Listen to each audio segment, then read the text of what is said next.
अस्सलामुअलैकुम फ्रेंड्स, आज हम बनाएंगे चिकन सीख कबाब। इसके लिए हमने चिकन मिंस लिया है। अब हम इसमें डालेंगे spices. 1 teaspoon homemade garam masala, 1 teaspoon coriander powder, half teaspoon chaat masala, half teaspoon kasuri methi, half teaspoon haldi powder, 1 teaspoon ginger garlic paste, 1 teaspoon red chilli powder, 1 teaspoon salt, lemon juice. अब हम इसे अच्छे से मिक्स कर लेंगे।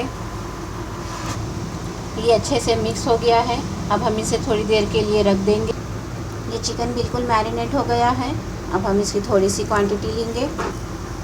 हम इसे कबाब का शेप दे देंगे।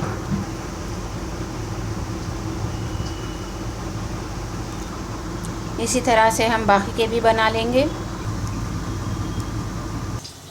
बिल्कुल थोड़े से तेल में हम इसे फ्राई करेंगे। ये बिल्कुल फ्राई हो चुके हैं। अब हम इसे निकाल लेंगे। देखिए फ्रेंड्स, ये हमारे चिकन सीख कबाब बिल्कुल रेडी है। उम्मीद है आपको पसंद आया होगा। प्लीज़ लाइक एंड सब्सक्राइब करना ना भूलें। पारोस किचन।